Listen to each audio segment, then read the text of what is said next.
gente, misericórdia, como que vocês estão? Eu sou Tina Rios, aqui no Phonecast pra vocês, sejam bem-vindos. Muitas conversas legais, altas astrais, mas também papo cabeça, tá bom?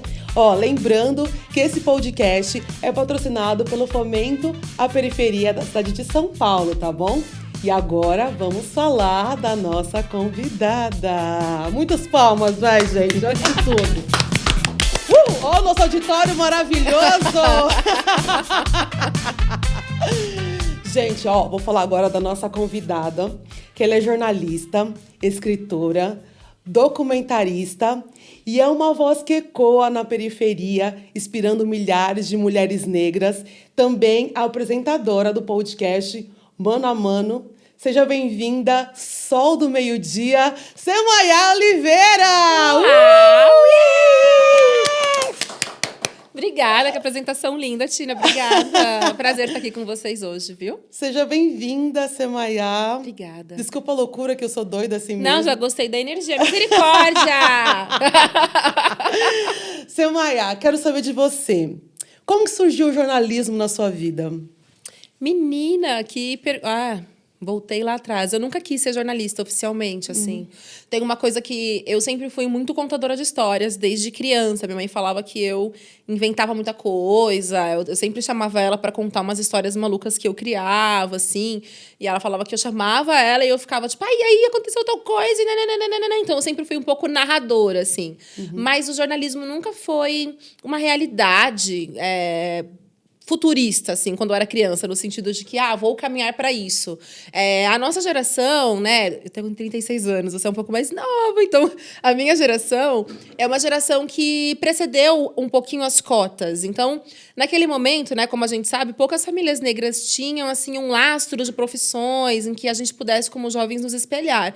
E na minha família, foi mais ou menos nas cotas ali que a gente começou a deslumbrar possíveis profissões. E aí, quando a minha mãe e meu pai, eles disseram que a minha única certeza é que eu teria que fazer faculdade, né? Eu e minha irmã, eles não deram muita opção pra gente nesse sentido, então elas disseram, vê aí que profissão vocês querem fazer. O primeiro filtro que eu fiz foi de universidades que davam possibilidades de bolsa. E aí, depois que eu vi essas faculdades que tinham possibilidades de bolsa, tirando a USP, que eu também tentei na época, mas não deu muito certo, eu fui ver quais cursos ofertavam, né? E aí, em uma delas, que foi a Metodista, onde eu me formei, eu vi que eles tinham bolsa pela própria faculdade na época, e aí de todos os cursos que eles ofereciam, o único que eu me via um pouco mais era jornalismo, porque eu sou ruim de conta, o número me dá uma travada legal, assim, se eu tô lendo qualquer coisa, surge um número, eu faço... Eu tenho medo de números. 404 erros, né? Já dá. Eu tenho que voltar a estudar, inclusive, matemática. É uma coisa que me trava. Eu sempre fui muito ruim, sempre fiquei de recuperação em matemática. Então, sempre foi um pouco por esse lado. Só que eu sempre fui muito boa de redação. Mesmo tendo sido muito ruim de gramática. Eu saí do ensino público com uma gramática frágil, assim. Não era muito boa de pontuação, de pontuação. Era ruim um pouco, né? De acentuação. Mas eu era boa no argumento. Eu era boa na construção da narrativa. E eu achava que essa era uma fortaleza. E aí eu escolhi pelo jornalismo. Foi assim. Que legal! Então não foi tipo assim, sempre quis ser jornalista, e aí, nossa, pegava um microfone e fingia que era... Não. Eu sabia contar história, e aí, por eliminação, eu achei que esse era o curso que eu ia ter mais possibilidades de gostar. E deu certo, assim. A sorte é que deu muito certo. Você nasceu pra isso. Mas você nunca pensou em outra coisa assim? Nunca teve... Eu queria ter sido assistente social. Olha só. Eu prestei para jornalismo na Metodista, mas para as outras faculdades, na época eu lembro que eu ia prestar PUC também. Para PUC eu ia prestar para assistente social. E olha que curioso, eu ia prestar para assistente social e eu acabei não prestando, porque o resultado da Metodista saiu antes do vestibular e eu já saí com uma bolsa de 100%. E aí, depois, eles transferiram a minha bolsa para o ProUni, que estava começando o ProUni naquele momento. Então, eu fui cotista, fui bolsista, a faculdade inteira. Mas eu queria muito assistente social. E eu lembro que a minha mãe me chamou e ela falou, filha, eu acho que não é para você, porque eu sempre fui muito sensível, assim, né? Tipo, é muito duro, acho que você vai sofrer muito nessa profissão, mas eu sempre fui muito conectada com pautas sociais e tal. E aí eu acabei não entrando na PUC para serviço social. Mas olha que louco, quando eu me formo em jornalismo, Eu encontro algumas pessoas, foi a Mariana e a Jana, na época, eu fiquei amiga de duas meninas que eram assistentes sociais, num curso que eu estava fazendo sobre História do Negro no Brasil na USP, um curso livre.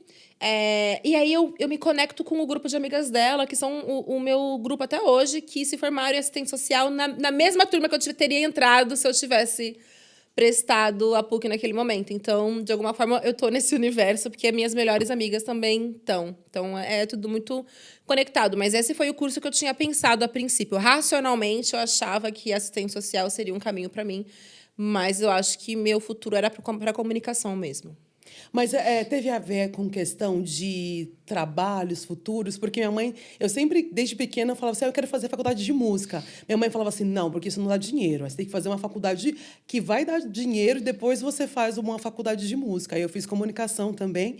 E aí eu não acabei fazendo de música, né? Mas foi nesse mesmo sentido que sua mãe falou isso para você? Ela tinha um receio, como eu sempre fui muito chorona e muito sensível, sabe? Eu via as coisas assim, eu via as cenas de desigualdade, eu ficava sentida, eu chorava. Ela achava que eu não ia dar conta do trabalho mesmo, porque o trabalho de assistência social no Brasil é um trabalho que você precisa ter assim uma capacidade, um preparo mental muito forte, porque é isso, né? O nosso país é muito desigual e você se depara com cenas que, se você não souber fazer um equilíbrio, você acaba se desequilibrando. Então, eu acho que ela achou que eu não tinha muito essa capacidade. Mas eu também, como você, mas diferente de você, né? Que você seguiu essa linha, eu sempre achei que eu queria dançar, eu queria fazer teatro, eu tentei, inclusive, entrar em faculdade de teatro, mas a minha mãe, ela falava assim, você quer dançar? Que bom, tem um curso aqui na Unicamp, ó, de dança. Você quer atuar? Legal, lá na USP tem formação de artes cênicas. Então, ela dizia que mesmo se eu fosse por um caminho artístico, eu teria que me formar.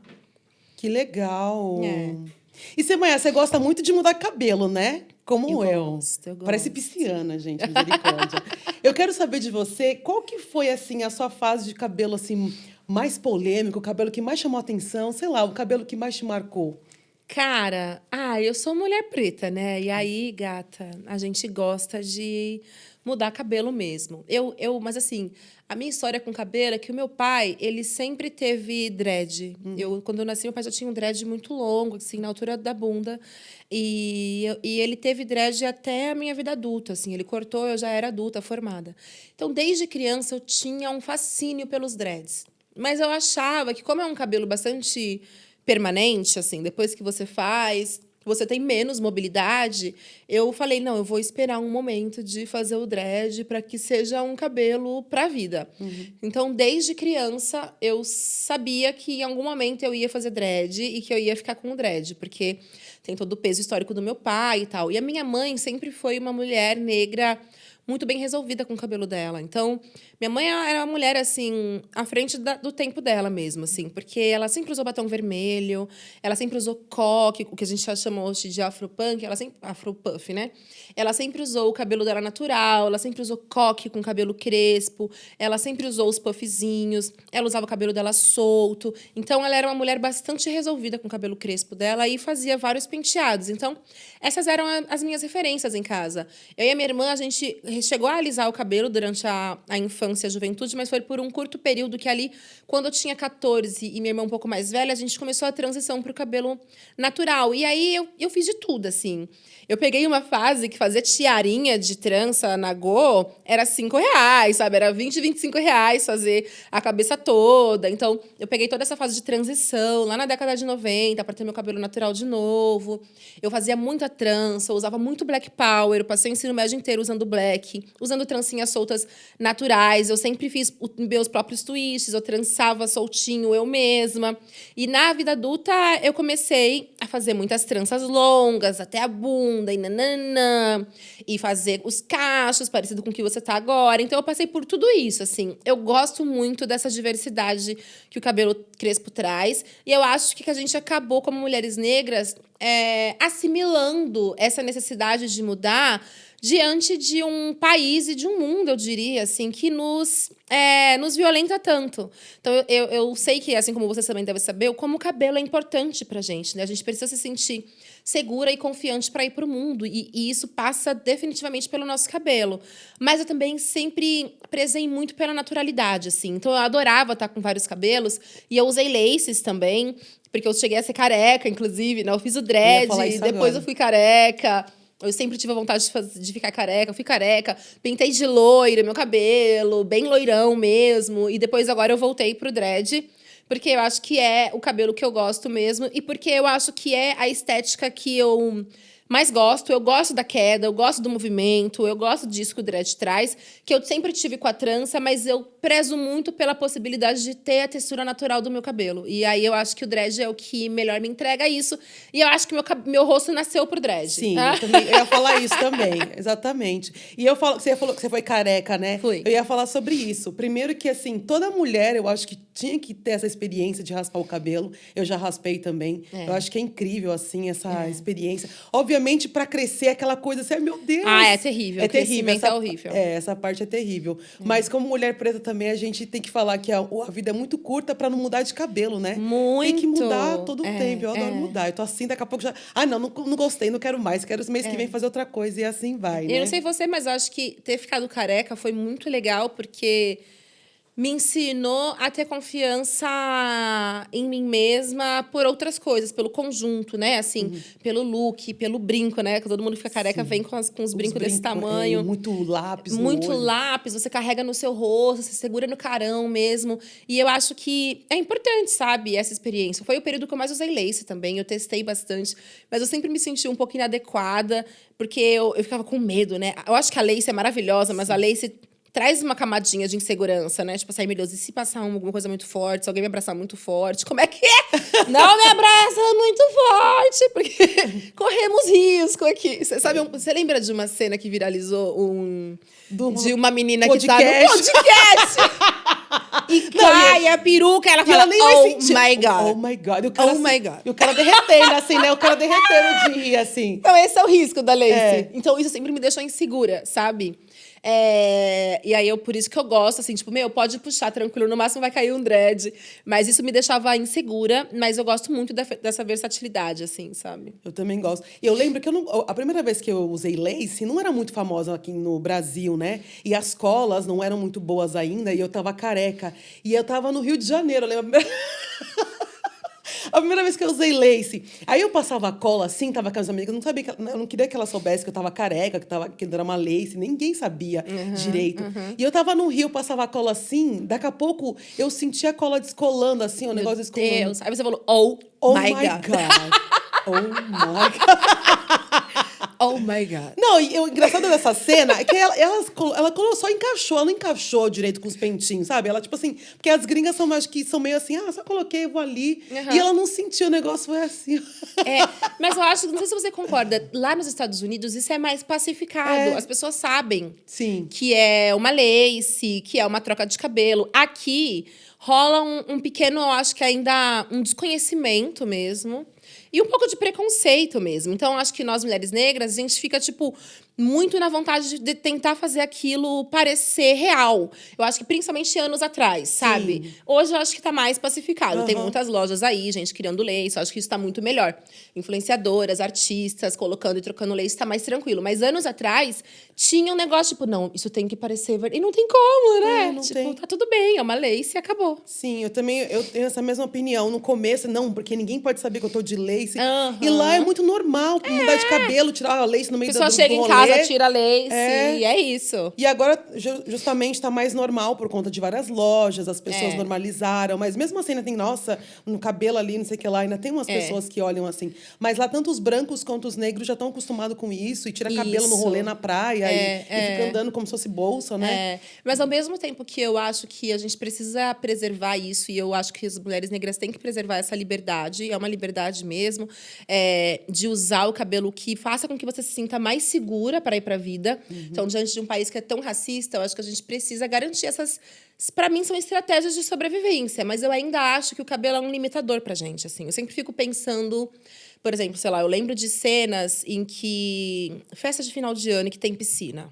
Nossa. A gente nunca mergulha. É. Sabe? A gente nunca mergulha, a gente sempre tem medo de, tipo, não, porque eu tô aqui à tarde e aí se eu mergulhar não vai ficar bom pra noite, meu cabelo. Então, essa necessidade de a gente se sentir segura faz com que a gente perca algumas coisas, Momentos, momentos da vida também, sabe? Eu já tive essa conversa com alguns amigos, tipo, as mulheres negras, sei lá, são mais travadas. Claro, cara! Sabe? Se você tá num lugar com piscina, eu não vou mergulhar agora, porque se eu molho meu black agora até ele ficar em pé de novo, ou se eu molho a minha trança, não vai secar tudo, se eu molho meu dread, vai demorar pra secar, ou se eu molho essa lace, ela não vai ficar igual. Então, em nome dessa estratégia de sobrevivência, a gente ainda perde bastante coisa.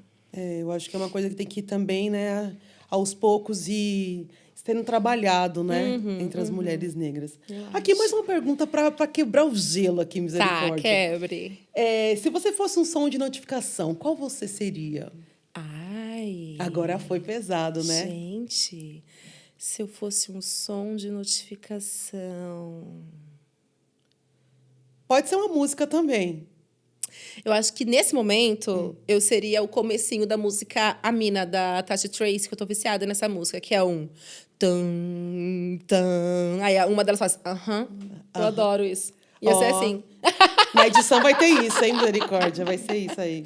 Eu tô viciada nessa música, achei muito boa. É muito boa. E qual que foi a última vez que você, assim, que você lembra que você chorou de rir, assim, tipo, derreteu? Cara. Não, agora você pegou num ponto delicado pra mim, assim. Deixa eu ver.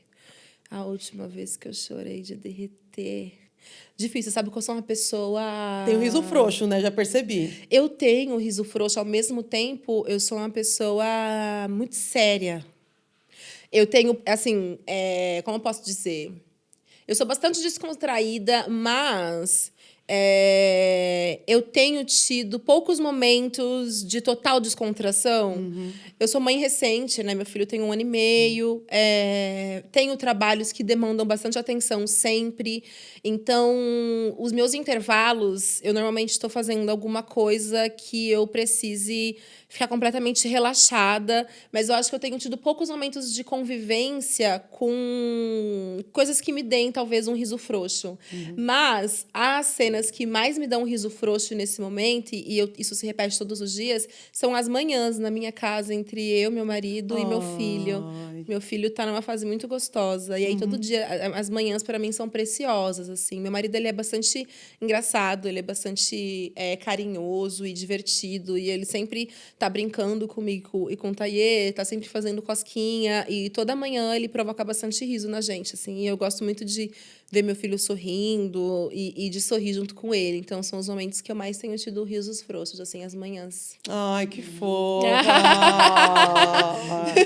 Que amor. Aí você fala assim, porque assim, eu realmente me emociono porque eu quero casar. Eu acho fofo essa história assim, meu marido contando, gente, quando chega a minha vez. É verdade, que fofura. Acontece, gente, dá pra ser. Dá pra ser, eu acredito, eu manifesto essas coisas. Porque nesse mundo que as pessoas assim, porque eu não consumo aqueles conteúdos, homens de 2025, porque quem casou, casou. Não, gente, se você quer um relacionamento, você quer casar, você não pode consumir esse tipo de conteúdo, porque você vai atrair isso pra sua vida. Então, você tem que emanar energia, jogar pro universo a energia que você quer de volta. Então, eu não consumo. Quando eu já passo. A Tina é da lei da atração. Eu sou lei da atração, Eu não consumo porque eu falo assim, gente, eu quero casar. Se eu sou uma pessoa maravilhosa, fofa, Deus fez alguém pra mim que vai se encaixar comigo. Então, eu penso, eu pulo. Que assim vai ter. Tirando essa... eu concordo muito com o seu ponto de vista. Eu acho que hoje em dia a gente vive num momento em que tem muitos conteúdos sendo produzidos de forma irresponsáveis, eu acho, desse ponto de vista da lei da atração. Eu acho que é a lei da atração, mas é o fazer também, né? É o saber dizer não, né? Quando chega uma coisa que não é o que você quer, saber se retirar. Então, é atrair, mas é se posicionar também, né? Dizer quando as possibilidades chegam, de fato, se posicionar diante daquilo que você quer ou não para sua vida. Mas o meu marido, ele foi uma coisa que eu idealizei, assim. Eu nunca quis casar, eu nunca quis. Eu e a minha irmã, assim, a gente foi até pra lá dos 30, assim. A minha irmã, não, ela casou com 29 anos. E aí, quando ela casou, eu levei um baque, assim, porque a gente nunca quis. E a gente sempre manifestava, eu não vou casar, não quero ter filho e tal. A gente sempre priorizou muito o trabalho, assim, eu e a minha irmã. Quando eu a vejo casar e vejo dando certo, eu falo, Talvez, quem sabe, se aparecer alguém legal, né? E aí, depois dos 30, que eu começo a pensar, talvez tudo bem, mas como estava muito difícil, eu também sempre lidei bem com a possibilidade de ser solteira, de não ter filhos, de repente adotar. Então, isso não me tirava paz, ao mesmo tempo em que, às vezes, eu me deparava, assim, com a vontadezinha de construir essa família margarina. Mas eu já tinha entendido que não precisaria ser assim para eu ser feliz. Eu conseguia ser feliz de outro jeito. Mas me perguntaram uma vez, tá, mas se você fosse encontrar alguém, como você gostaria que essa pessoa fosse? Eu falei, cara, eu queria que fosse um cara assim, assim, assim, assim, assim. E disse, tipo, cara, se aparecer um cara assim, assim, assim, toparia. E apareceu, que é meu marido. Plim. E a gente tá bem. Maravilha. Você sabe que a Viola Davis fez uma carta, né? Eu também escrevi. Então, a Ciara também escreveu uma carta pedindo exatamente. Eu fiz a minha cartinha também. Eu fiz uma carta, eu fiz um mural, tudo isso. Um mural assim, ó. Colocar mural com as assim, imagens do que eu gostaria de viver. Deus, tem que ser mais ou menos assim, ó. Pra mim deu certo. Eu falo que no meu caso foi Exu, que sussurrou assim, ó. Ju. Escreve pra aquele cara ali. Aquele cara ali, Deu certo, Exu. Tamo aqui. Eu confio muito nisso também. Tem que fazer, né, gente? Eu acho. E também parar de consumir essas coisas. Tem muita gente fazendo muitas regras, né? Como se relacionamentos fossem regras. Ai, porque se você sair no primeiro, se você mandar mensagem. Ai, gente, essa coisa é muito. Eu acho muito chata isso. Eu acho muito chato. E eu acho que nós, mulheres, a gente acaba muitas vezes ficando numa posição de espera e de passividade gigantesca, assim, sabe? Ai, pra acontecer, o homem da minha vida tem que me achar. Não, mas às vezes você pode achar o homem da sua vida. No meu caso, fui eu que tomei a iniciativa, por exemplo. Exatamente. Eu teve um momento na minha vida que eu percebi que eu estava me relacionando só com os homens que talvez viriam até mim, que vinham até mim, né? E que às vezes eu me interessava por outros homens, mas que não acontecia. Porque aí eu pensava, ele não gostou de mim. E eu ficava meio à mercê disso. Aí eu decidi, não, se eu gostei do cara e ele veio falar comigo, eu vou falar com ele. Se ele me der um não, tudo bem. E se ele me dizer um sim, lucro meu. Eu sou assim também hoje em dia. Porque é muito assim, ai, não. Porque as pessoas estão muito feridas. Então, às vezes, você tem que mostrar, não ter vergonha de ser vulnerável. Pelo menos eu tratei isso na terapia, de mostrar que não ter medo de ser vulnerável, né? É isso. E mostrar o sentimento, porque tá todo mundo ferido e tem medo de mostrar o sentimento também. Então você mostra Exato. a pessoa, opa, então peraí. Então talvez role, então talvez dê. Então a pessoa fica ali. Assumir o risco também, né? Porque eu acho que pra gente, e principalmente por sermos mulheres negras, é um pouco disso, tipo, putz, já é tão difícil a gente, às vezes, se sentir desejada, e aí você ainda vai e leva um não. Mas a vida é isso, gente. Às vezes correr o risco é importante, assim, sabe? Porque o não a gente já tem, vamos atrás do sim. Exatamente. Semaiá, você já disse, né, que teve consciência racial desde pequena, né? E qual a história da sua infância que te marcou, assim, nesse sentido? Dos seus pais passarem bem cedo, como a gente conversou, meus pais não tinham um letramento racial, então eu fui aprender isso depois de grande. E você já teve esse conhecimento, essa noção desde pequena, né? Eu e minha irmã, eu falo que a gente foi treinada, assim, a gente foi preparada mesmo. Meus pais, eles eram muito atuantes no movimento negro de São Paulo. Era um momento que, assim, eu falo que era um momento porque foi um momento que eu vivenciei. Eu tenho certeza que os movimentos negros de hoje em dia continuam fazendo esse tipo de troca, mas que eu já não estou tão dentro. Mas na minha infância, a gente tinha muitos eventos nacionais do movimento negro. Então, tinha o Feconesul, tinha um evento X. Minha mãe e meu pai, eles tinham uma marca de roupa africana que se chamava Kekere Negrarte. Nossa, que nome legal. Africana não, era uma marca contemporânea, eram roupas feitas em bata, mas com muitas estampas, com motivos africanos, né? Motivos relacionados à liberdade, à emancipação do povo negro. Então, eu nasci nesse meio, assim, sabe? Minha mãe costurando, eu tirando ponta de linha, meu pai estampando roupa lá em casa, minha irmã secando. A gente sempre teve esse cenário em casa e frequentava esses encontros do movimento negro. Então, uma hora a gente estava em Porto Alegre, no Fórum Social Mundial. Aí, de repente, a gente estava na UERJ, num encontro do movimento negro lá, interior de São Paulo, aqui em São Paulo mesmo. Meus pais sempre foram muito bem posicionados politicamente. Naquele momento, o partido que fazia mais sentido para a população negra era o PT. Então, eu sempre fiz muita campanha, desde muito nova. Naquela época, a boca de urna não era proibida. Então, a gente fazia mesmo uma incidência política no nosso bairro.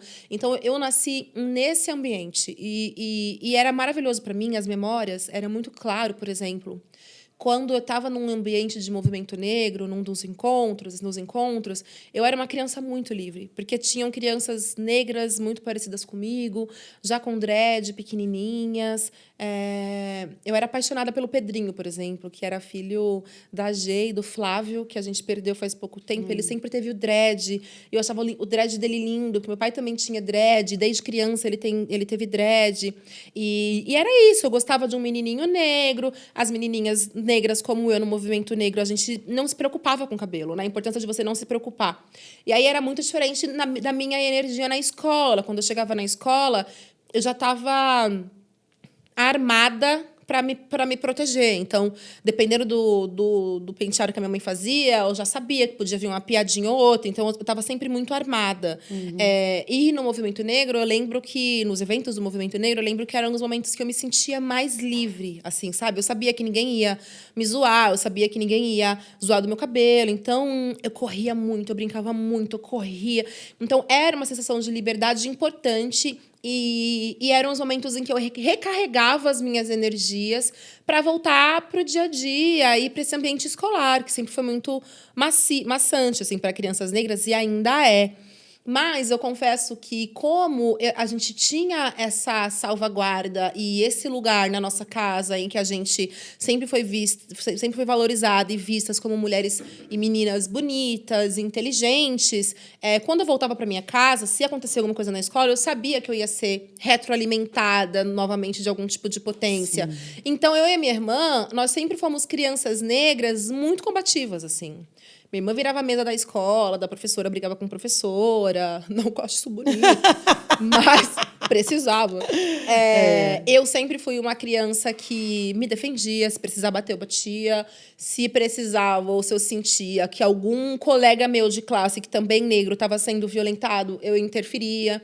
Então, a gente era esse tipo de criança, assim. Então, eu acho que os nossos pais, eles fizeram muito bem em nos preparar. Meu pai e minha mãe, eles sempre falaram, não vai ser fácil, vai acontecer tal coisa. Então, eles anteciparam pra gente o que poderia acontecer. E isso fez com que a gente fosse um pouco mais preparadas. Não deixou de doer, não deixou de deixar marcas, não deixou de ser violento.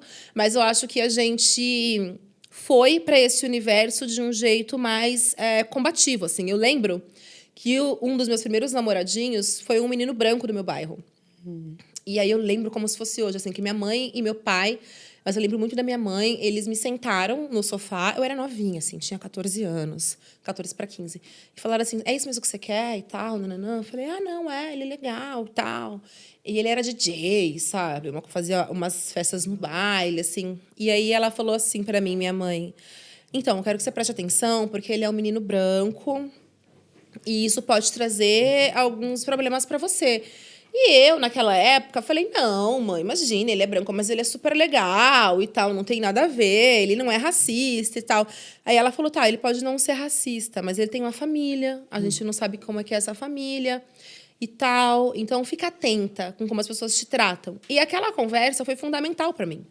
Porque assim que eu fui conhecer a família desse cara, eu percebi que a avó dele não gostou da minha presença, né? E aí, no desenrolar, eu lembro que ela parou de falar com ele. Aconteceu alguma coisa assim, ela não gostou que ele estava namorando comigo e eu saí fora, eu terminei. Quando eu entendi, falei, eu não tenho que ficar com 14, 15 anos passando por esse tipo de situação. Terminei e ele não gostou, não que eu terminei com ele. E aí eu entendi que existia, de fato, uma dinâmica que eu precisaria estar atenta. Então, meus pais, eles sempre permitiram que eu e a minha irmã estivéssemos muito atentas a como o racismo brasileiro atua. E eu acho que isso fez da gente duas crianças e jovens mais preparadas para a violência que viria, sabe? Que interessante isso que você falou. Eu lembro também, assim como você, eu sempre me relacionei com pessoas, com meninos brancos, né? Até porque eu não tinha esse letramento racial e tudo mais, não me via, não enxergava beleza nos meus semelhantes. Então, eu sempre fiquei com pessoas brancas. E agora você falou isso, eu lembrei de um detalhe muito interessante. Quando eu fiquei com um menino branco, mais recente, agora 2022, ele falou assim, eu posso ser racista porque eu sou branco. Mesmo ele não sendo racista, ele falou assim, eu posso, em qualquer momento, esboçar algum comportamento racista. Nossa, por um momento eu falei, como assim? Ele falou que pode ser racista? Não, Agora eu entendi o contexto. Ele falou assim, eu sendo branco, por algum momento Isso pode acontecer. Eu posso acontecer. Ele tendo essa consciência, achei muito interessante isso. E ele falou isso, então, realmente, né, acontecem essas coisas. Talvez não ele, não era a mãe dele, que eu conhecia a mãe dele e tudo mais. Mas, assim, algum momento pode acontecer ele fazer alguma coisa que, para ele, por ele não estar no convívio 100% ali com pessoas negras, ele pode fazer alguma coisa que pode chatear, né? Porque, assim, nós temos aliados, né? Mas, mesmo assim, a pessoa não está ali 100%. Então, realmente, quando eu entendi e comecei a ver beleza nos meus semelhantes, obviamente, eu não me fecho para relacionamentos interraciais, mas eu prefiro relacionamento com pessoas pretas, né? Que hoje em dia, eu vejo beleza, assim, ai, meu Deus, um pretinho na minha vida. E é uma coisa que eu acho que, assim, eu acho que é para além do ver beleza, assim, eu acho que a gente foi ensinado a ver belezas de um jeito enviesado, né? Eu lembro que tinha um menininho que eu gostava muito na escola, que eu achava ele lindinho, assim, eu já era maiorzinha. E ele não era branco, mas possivelmente ele também não se via como negro, sabe? Tava nesse light lugar. skin. Tava aqui nesse lugar, não sei como é que ele se vê hoje, mas eu não o via como branco, mas ele não se via como negro. E eu achava ele bonito e eu sabia que ele não ficaria comigo. Assim, ele era um queridinho, assim, das meninas. Então, as meninas que ele preferiam eram meninas brancas, né? Mas eu entendia aquilo. Embora isso me incomodasse, me fazia sofrer, eu entendia aquilo. Tanto que um dia eu lembro que eu joguei ele na parede e falei assim, por que você não me acha bonita? O que é? Qual é que é? E tal. Ele, não, eu te acho bonita, assim. Falei, tá. Depois dessa... Eu era um pouco essa pessoa, mas eu sabia que ele não ia ficar Cris. comigo. E eu sempre, assim, eu não acho que a gente precisa fechar os olhos pro fato de que as relações interraciais são uma realidade no Brasil. Sim. Eu só acho que a gente precisa entender de onde vem isso, essa suposta preferência, sabe? Eu gosto de questionar isso, né? Na minha família, a gente sempre teve essa brincadeira entre os primos, assim, né? Se um primo chegava com uma menina que não era negra, se uma prima chegava com um menino que não era negro, a gente se zoava. Tem esse lugar em famílias negras, assim. Eu acho que a gente precisa se questionar só. Eu acho que, cara, você tá feliz, é massa pra você... Vai que vai, sabe? Mas não deixa correr frouxo, às vezes, uma suposta preferência ou interesse. Eu não acho normal a pessoa dizer, eu só gosto assim, né? Eu fui crescendo, quando eu fui crescendo, depois dessa minha experiência, eu sempre me relacionei com homens negros. E em algumas oportunidades eu tive possibilidade de me relacionar com homens brancos, mas eu recuava muito, porque eu tinha medo, por exemplo. Eu falo, mas será que ele vai saber lidar com o meu cabelo de manhã? E quando eu acordar de madrugada? E quando eu acordar de manhã, ele vai entender? Então, eu me sentia insegura mesmo diante desses caras. E eu não gostava de me sentir insegura. E, ao mesmo tempo, eu tinha, assim, um objetivo, um ideal de família e tal, que acabou acontecendo, né? Mas eu acho que é isso. Eu acho que a gente não pode fechar os olhos para essa possibilidade, não pode ficar criminalizando o tempo inteiro pessoas que têm esse tipo de opção por relacionamento. Eu acho que a gente precisa pacificar isso. Ao mesmo tempo, também precisa olhar e falar, cara, por que isso acontece tanto? Né? Por que às vezes parece que é a minha preferência de beleza? Aí eu já acho que é uma resposta um pouco rasa demais, sabe? Também acho. Não se fechar, mas também, só prefiro assim. Exato. A sociedade moldou, né, nossos gostos para só pessoas, né, pessoas eurocêntricas. Quero saber de você, no Nós Mulheres da Periferia, qual foi o momento mais emocionante que você viveu? Cara, a gente está gravando no Recanto, inclusive, em Perus, né? E uma das sócias que a gente teve no Nós Mulheres da Periferia e fundadoras é a Jéssica Moreira, que é aqui de Perus. É muito envolvida em todos os movimentos culturais e literários que tem aqui em Perus, que eu sei que é um território muito fértil.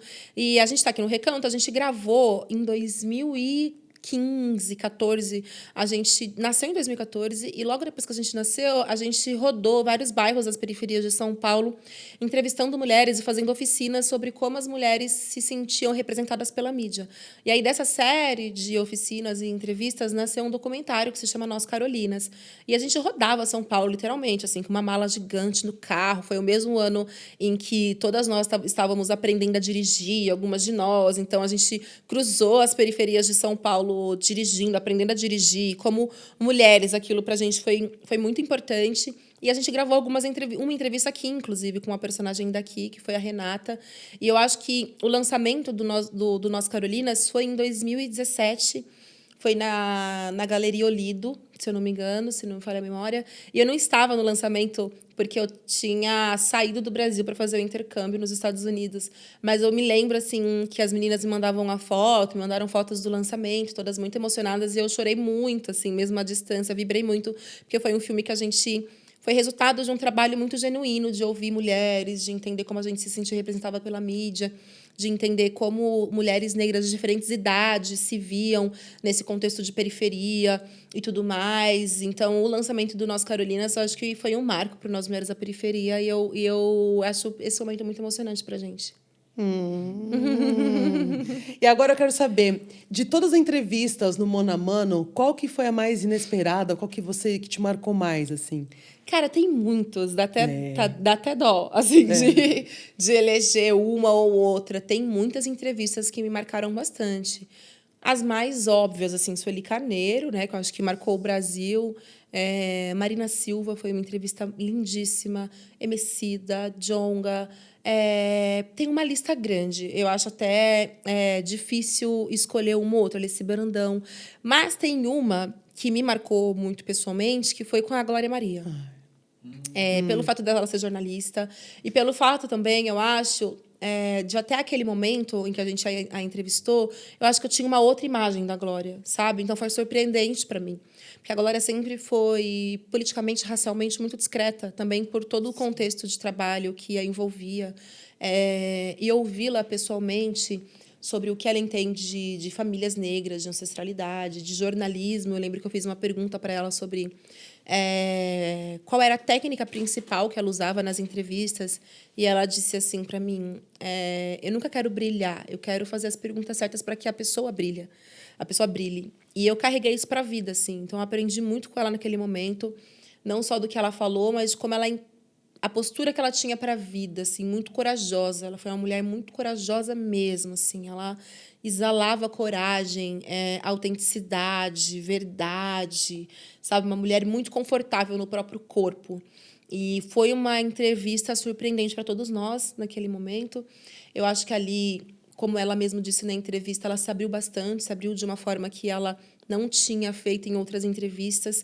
E eu acho que a gente tem no Mano a Mano um pedaço muito importante da Glória, né? Porque logo depois ela acabou falecendo. Então, eu acho que a entrevista dela me marca muito de várias formas diferentes, assim. E ela era linda, né? Lindíssima. Um brilho, um glow, assim, um ouro. Eterno, exatamente. Maravilhosa. Sempre será lembrada a Glória Maria. E deixa eu te perguntar também, se você pudesse entrevistar qualquer pessoa da história, viva ou morta, quem seria essa pessoa? Ai, meu Deus. Ai, esse negócio de dar nomes me deixa nervosa. Eu quero nomes. Deixa eu ver. Teve ali um Não, muito difícil. Eu acho que... Cara, tem uma lista de pessoas. Mas vamos lá, vamos sonhar. Tem uma cantora que ela é muito importante na minha trajetória, que é Erykah Badu. Eu adoraria ter a possibilidade de conversar com ela. Tá fácil, hein? Tá fácil. Porque ela é maravilhosa, assim. As músicas dela, eu acho que as letras, as mensagens, para a época em que ela estourou, falava muito de dores de mulheres negras, né? Eu aprendi inglês traduzindo letras, né? Indo atrás do significado. E eu sempre gostei muito das letras dela. Então, a Erykah Badu, ela é muito importante, assim, para mim, na minha trajetória, nas músicas que eu escutava, enfim, do que eu fui entendendo do que é ser uma jovem negra. Então, eu sempre mirei muito nela, assim, de estilo. Gostava do cabelo, gostava das roupas. Ela era uma referência. E, por incrível que pareça, aqui no Brasil, as pessoas vão falar, nossa... Mas, assim, eu gostaria muito de ter entrevistado a Marília Mendonça. Ai, eu era muito fã da Marília Mendonça. Gostava. Maravilhosa, né? Dona da caneta, né? Eu acho que ela fez, assim, um trabalho importante na música, pensando no que a música sertaneja é aqui no Brasil, né? Ela revolucionou, assim. Mas, eu achava que ela era à frente do tempo, assim. Eu gostaria de ter entrevistado ela, assim, sabe? Mas, assim, muitos nomes. Eu gostaria de ter entrevistado, sei lá, Beatriz do Nascimento, que acabou falecendo já aqui, né, no Brasil. Foi uma militante muito importante. Eu gostaria de ter entrevistado o Zumbi dos Palmares. Eu gostaria Nossa, de ter Zumbi. entrevistado... Já pensou? Volta aí, negão. Vamos dar...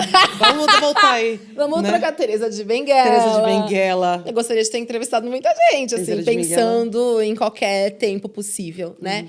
Mas eu acho que vou ficar com esses 2 nomes aí.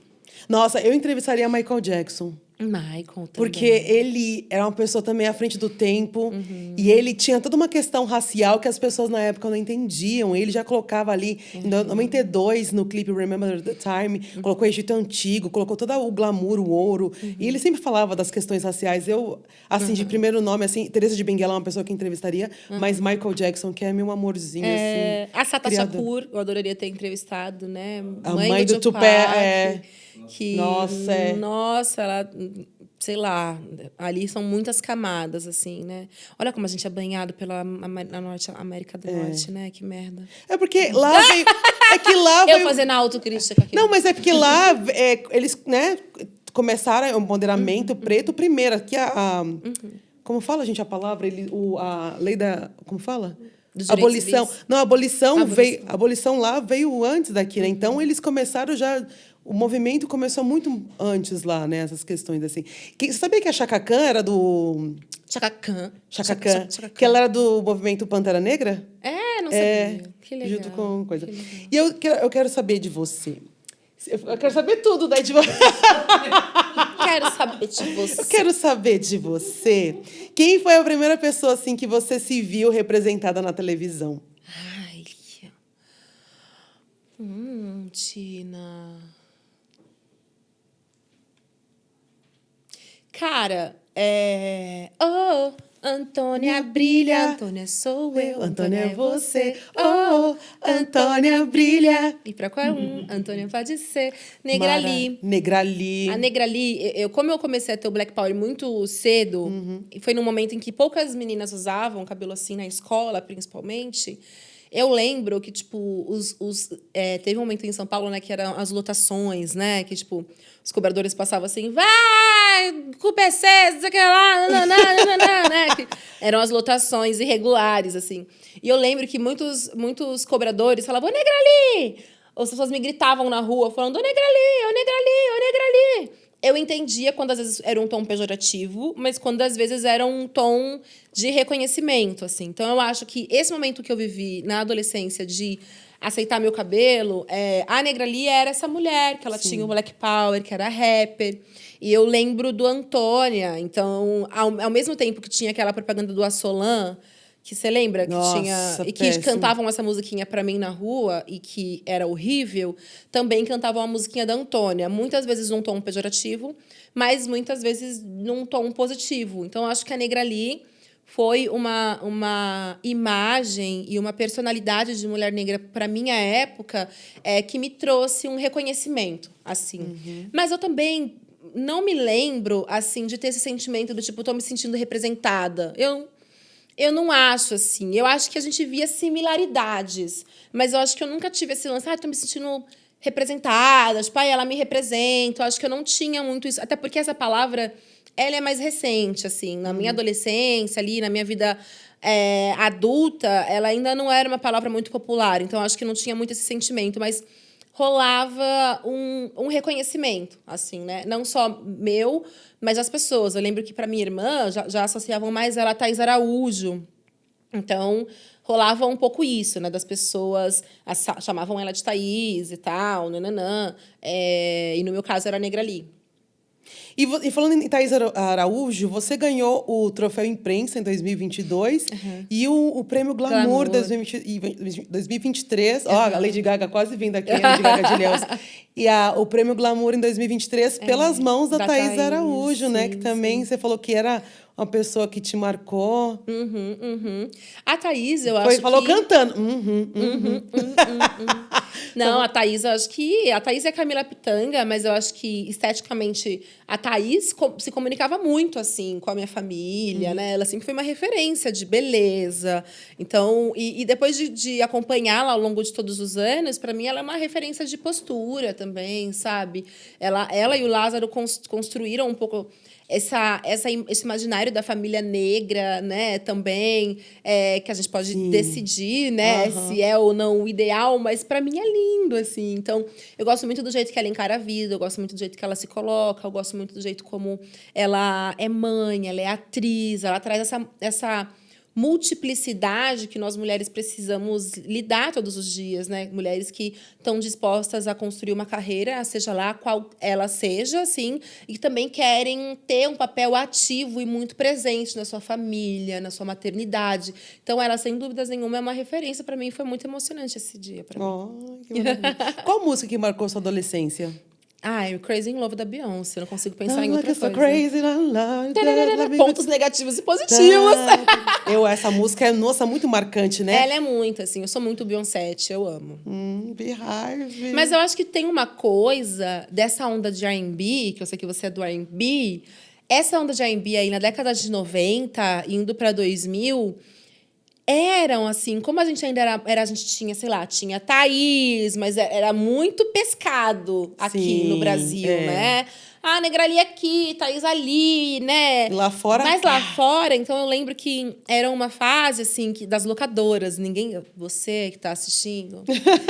Existiam locadoras de filmes, assim, sabe? Você ia lá, pegava uma fita... Tá voltando VHS. Isso daí. Tá voltando essa era. Tá voltando. Aí você ia lá, escolhia seu filminho pra você poder assistir em casa. E sempre teve uma sessão de filmes de preto, assim, que a gente chamava. Ah, vamos assistir um filme de preto. E sempre tinha muito, assim... Era sempre... Às vezes, as próprias cantoras eram atrizes, né?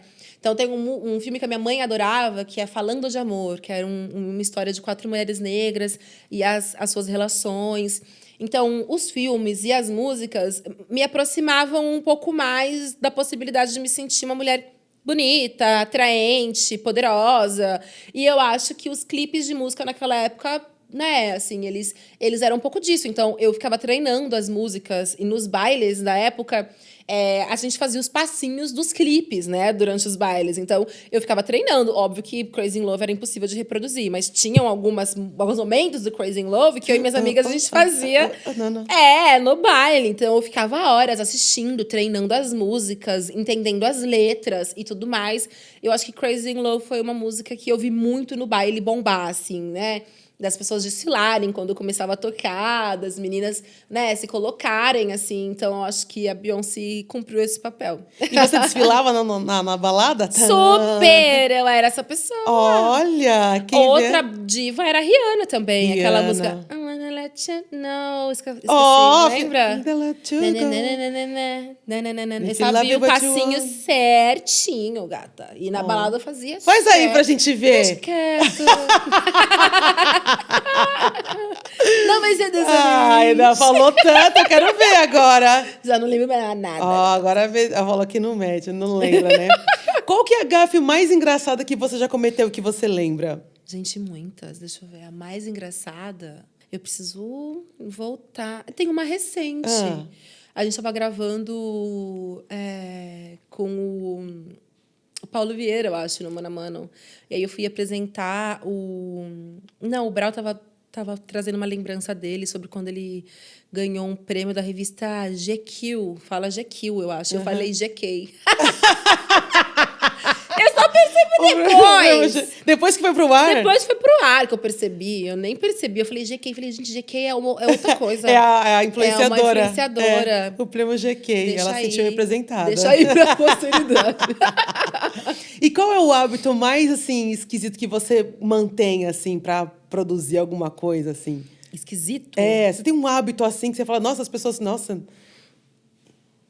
Cara, qualquer pessoa que me veja produzindo qualquer coisa, eu sou bastante obstinada, assim, eu checo as coisas muitas vezes, muitas vezes, porque eu também, às vezes, tenho uma falta de atenção, então, se eu escrevi um texto, eu checo o texto várias vezes. Se eu estou editando um texto, eu checo muitas vezes. Eu lembro que eu fiz algumas reportagens para o Jornal da Cultura em 2020, eu acho. 2021, a gente estava vivendo uma pandemia. E eu lembro que toda vez que eu não acho estranho, eu acho isso ruim, na verdade, né? Eu lembro que eu tinha que gravar os offs das reportagens em casa, né? E aí eu tenho uma coisa que é, se eu erro, eu volto tudo. Eu não volto de onde eu errei. Qual então, o seu signo? Sou escorpiana. Ah. Então, teve um off que eu vi que eu gravei 19 vezes. E eu tava exausta, assim. Aí eu falei, cara, você precisa cuidar disso? Porque, tipo... eu vi, caralho, não tem condições, né? Tipo, eu sou muito exigente. Então, eu não acho estranho. Eu acho que, às vezes, é uma autoexigência que pode ser até prejudicial para mim mesma. Eu tenho aprendido isso. A soltar, a aprender a errar, a deixar que outras pessoas me auxiliem também nisso. Porque, senão, eu acabo tendo um acúmulo de trabalho que mais me cansa do que favorece, assim. Uhum. Eu tenho muito disso também. Às vezes eu vou gravar uma música, não tá legal. E às vezes é um negocinho mínimo que as pessoas nem vão perceber, mas a gente tem que parar de soltar, realmente soltar e sabe? Fazer. Qual mensagem você deixaria para ser Maiá de 10 anos atrás? Ela tem só umas perguntas assim, sabe? Vamos lá. Vamos lá, volta um pouquinho. Eu acho que seria não tenha medo. Eu acho que eu guardei muitos medinhos, assim, da minha infância, de algumas crenças de... Ai, não sei se eu consigo fazer isso aqui, sabe? A gente tem muito disso. Um pouco né? dessa... esse histórico familiar. A escola, ela pode ser maravilhosa e ela pode ser um campo de minar também as capacidades das pessoas. E eu acho que, como eu era muito falha em muitas coisas, eu sempre fui muito ruim em matemática... às vezes eu achava que eu não entendia bem as coisas. Eu sempre tive um tempo de aprendizado mais lento. Então, por muitos anos, eu achava que eu não sabia aprender, que eu não era inteligente o suficiente, que eu era muito lerda. Então, eu fui construindo um pouco dessas crenças. Então, eu acho que... Eu diria, para semear de 10, 20 anos atrás, assim, tipo, não tenha medo, tá assim, mas vai melhorar. A gente vai ficando mais velha, a gente vai aprendendo. Vai ficando mais tranquila, né? E fala assim, nossa, eu podia ser essa cabeça. Há 10 anos estaria melhor. Sim. Playlist da vida, Semaiá. Música para celebrar uma conquista. Música para celebrar uma conquista. Muitas. Vida Louca, Vida parte Louca, 2. parte 2. Palco, do Gilberto Gil. Subo nesse... eu tô fazendo só uma lista. Tá fazendo a playlist. Vamos ficar com essas duas só, então. Tá. Música para momentos de raiva. De raiva? Vida toda, tô brincando. Jesus Chorou. É uma música que eu escuto bastante em momentos em que eu tô chateada, decepcionada. Que mais? Eu gosto muito de Lost One, da Lauryn Hill também. Lost One. Também, é muito boa essa música. É muito boa essa música. Quando eu tô com raiva, eu coloco ela. Eu gosto de ouvir um Creed. Children, don't stop there. Adoro o rock. Nossa, boa. Que legal. Ela também adora. Não, eu adorava Creed. Nossa, eu adoro Creed. Mas acho que eu gostava mais dos clipes, assim. Mas eu gostava muito. Não, eu tenho os CDs ainda. Nossa, adoro, arrasou. gente. Quero muito que eles voltem pro Brasil. Não sei se acabou a banda, não sei. Mas poderia voltar, Creed. E uma playlist para músicas para se sentir empoderada, poderosa, maravilhosa. Cara, Renascença, eu acho que é ela fez um trabalho social ali, a Beyoncé. Toda vez que eu tô me sentindo meio para baixo, eu coloco esse disco. Eu gosto de quase todas as músicas desse disco. Assim, Girl Like That, Energy, várias músicas desse disco da Beyoncé, eu acho que são músicas que me colocam no eixo. Tipo, garota, calma, querida. Você já construiu algumas coisas aqui. Volta pro eixo, esse álbum. Não se comparar, né? Se você tivesse três superpoderes, quais você escolheria? Difícil. Eu falei, você quer ver as perguntas antes? Ela assim, não, deixa na hora melhor. 3 superpoderes? Um clichê, Ah. mas que eu adoraria é ser invisível, gato. Nossa, fala isso. isso é invisível. Eu ia adorar ouvir o que o povo tá falando, chegar nos lugares assim, ó, ficar na moita da invisibilidade, só ouvir, castelar. Ficar invisível, eu acho que seria um deles. Um outro superpoder acho que um poder de telepatia um pouco, assim. Eu não sei se telepatia é a palavra, mas, sabe, eu queria ser um pouco Chico Xavier, assim. Sentar e escrever, vir a mensagenzinha aqui, escrever vários livros. Gostaria que fosse, assim, um pouco mais fácil escrever para mim. Porque eu escrevo, mas é sentido, é dolorido. Mas acho que esse é o caminho mesmo de quem escreve. Mas eu gostaria que fosse um pouco mais... não que o Chico Xavier tenha tido uma vida fácil. Mas você entendeu, né? Acho que ter um poder, assim, de tornar a escrita um pouco mais suave. E um outro superpoder, acho que seria fazer água. Fazer água? Nossa, que diferente, né? Fazer água. É porque vai faltar uma hora, né? Então, eu achei interessante. Queria ter um poderzinho de fazer eu queria o superpoder de telemetransportar. Ai, tô cansada, quero sair daqui, ó. Ia ser ótimo várias vezes, Transportar. Salvar todos os bichos que eu vejo na rua. E o terceiro é fazer o modo, pode falar essa palavra? O cu silencioso. 11 horas desliga, só volta às 7 da manhã. Você quer dormir com boi?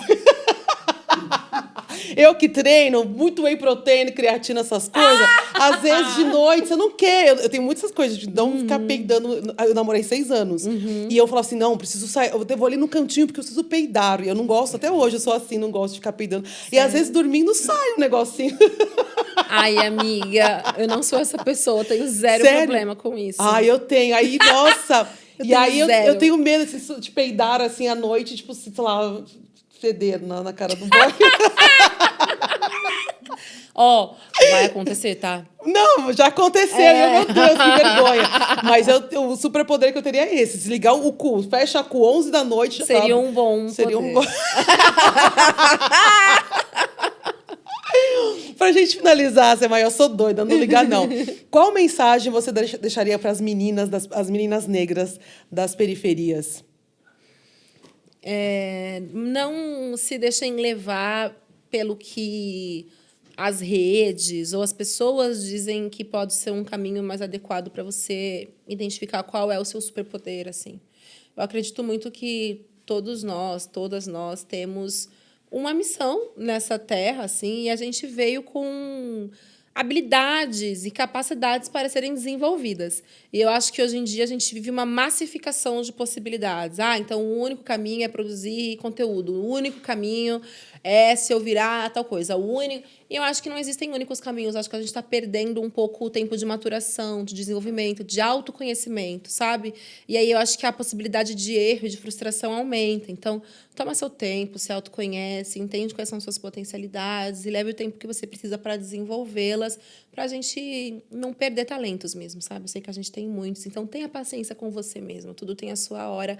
E uma coisa que eu aprendi muito ouvindo Kamal, que eu gosto muito, o sucesso não o sucesso é caminhada e não há linha de chegada. Exatamente. Né? Então, a gente não precisa ficar obcecada em um momento vai acontecer X, no momento vai acontecer Y. É o tempo todo. Curtir o processo, né? Curtir o processo. Cada passo conta, cada vitória precisa ser colocada num lugar de celebração, mas num lugar de processo também. Não tem linha de chegada para nada. E todo mundo que já conquistou alguma coisa ainda quer conquistar outras coisas. Então, realmente é uma caminhada longa, assim, sabe? Toma seu tempo, se protege, se autoconhece, entende quais são os seus superpoderes, como você quer contribuir para a sociedade também. Eu acho que a gente tem perdido muito isso de vista. A gente tem eu vejo muitas pessoas se perdendo nessa necessidade de ter isso, ter aquilo, de mostrar no que a gente é bom, mas perde de vista nisso que você é bom, como é que as outras pessoas vão se engrandecer disso também, como você vai ajudar